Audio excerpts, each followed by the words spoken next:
I want to tell you a few stories about video games. The first one is about a game called Skyrim. In this game, you play as an adventurer given the task to kill a mighty dragon. Now, Skyrim is a role-playing game, which means you can choose who you want to become, a wizard, a rogue, or a barbarian, and by going on quests and doing battle, you become stronger until you're a hero who is strong enough to fight dragons. Developers and critics often talk about games as having verbs to describe what players can do in a game. And in Skyrim, most of those verbs are combat-related. To shoot, to kill, to fight, to dodge. That's what most people would agree the game Skyrim is. But there's some players who play Skyrim differently.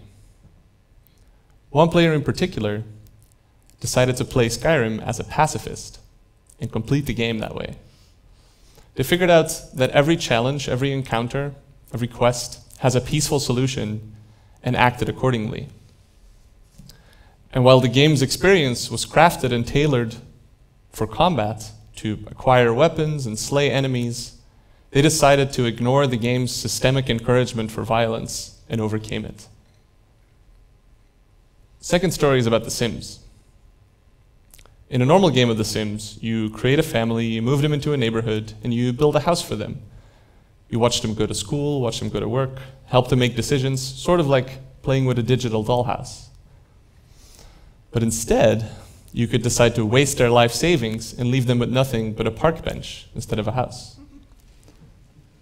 This experiment resulted in a blog named Alice and Kev, where a player documented the lives of these two homeless Sims through photographs and narration. So this included pictures of Kev digging through the garbage looking for food, with Alice on the background trying to do her homework on a bench. But it also included touching moments of charity as the neighbors allow Alice to spend the night in the guest room. My next story is about fighting games. In fighting games, characters are given the personality they have through their movesets and animations. So in Soul Calibur, there's a character named Valdo whose moves flow together smoothly, almost erotically. While normally in a fighting game, two players would fight until one is knocked out. It's just like how it works in boxing. A group of people figured out that if two of them play Valdo at the same time, they can learn to time their movements and create a beautiful choreography.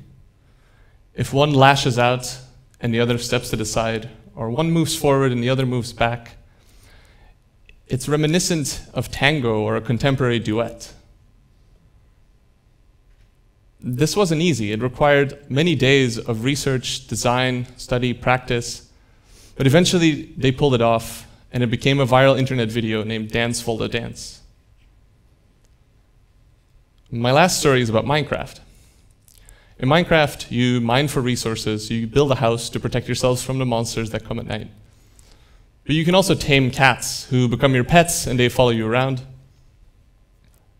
Now put yourself in the mind of a game developer for a second. How would you create a virtual cat? How would you codify the rules of behavior that make a cat act like a cat? Well, first of all, the cat should always move towards the player so that it doesn't get lost. Secondly, if you tame many cats, you probably don't want them to exist inside of each other, so we give them some mass, have them bump into each other, just like real cats. And lastly, if we get too far away, we're just going to teleport the cat to a free space near where we are. Again, sort of how cats work in the real world. Players probably won't notice. All right. But one player figured out something very creative you can do with cats and the rules I just described. What if I build a very tall, narrow tower? I've tamed a cat.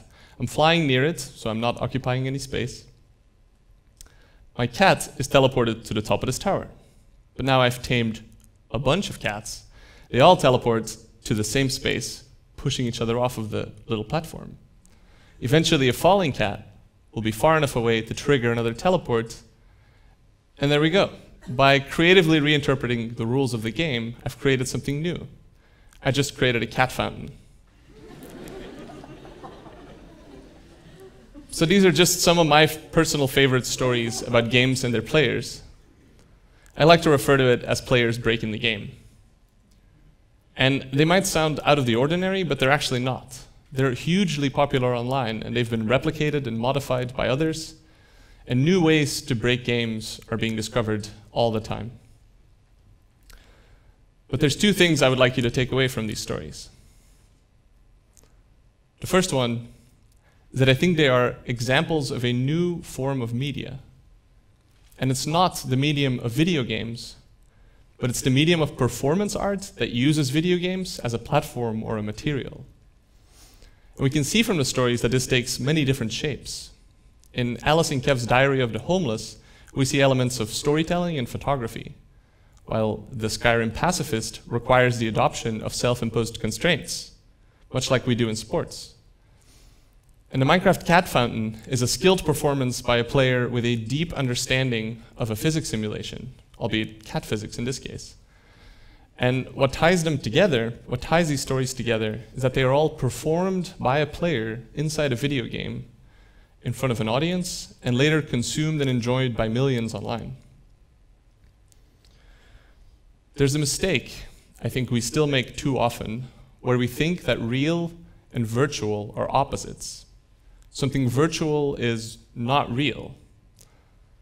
And while the games take place in virtual worlds, it's easy to forget that those virtual worlds exist inside the real world. If I manipulate my avatar to kill my virtual avatar to kill a virtual dragon, is that action somehow not real? Did that not just happen? Did I just do nothing? To truly appreciate these stories, we need to stop equating the real with the physical and accept that actions taken in virtual worlds are real actions. They're not void of meaning by default. I'm not saying they're the same either, a virtual and a physical action.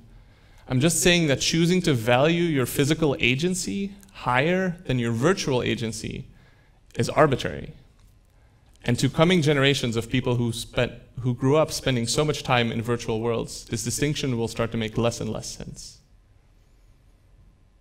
A physical dance and a virtual dance really aren't all that different.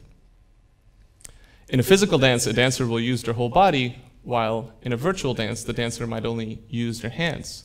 The physical layer is reduced from body to hands on a controller. If you think that that's somehow a deal breaker, that because of this, that's not true performance art, you'd be ignoring and erasing the role of the choreographer and the timing, memorization, and synchronization required by the dancers to perform this dance. What I think is standing in the way of a wider adoption of this phenomenon is a lack of literacy. Game literacy, to be more specific. And many people don't play games by default because they think they're not interesting or not accessible to them. But I hope my stories will encourage you to give them another chance if you haven't already, or to at least be open to the cultural products that games are, and especially to the cultural products that they enable. If you value art and culture in general in other forms, the benefits are obvious. But what's specific to this is that the current appreciation of it is happening almost entirely in younger generations. So there's an additional benefit in starting to care about this culture and their stories and their work, in closing an otherwise growing generational gap.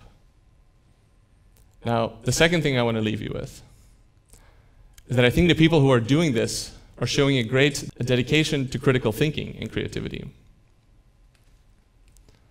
Game developers like myself imbue the games with intentions and expectations for the players, like to experience a narrative or experience an aesthetic or to overcome a skill challenge. But players are constantly subverting, reinterpreting, and building on top of these expectations. They're rewriting the narrative of the games they play, the games we make, and taking control of the story.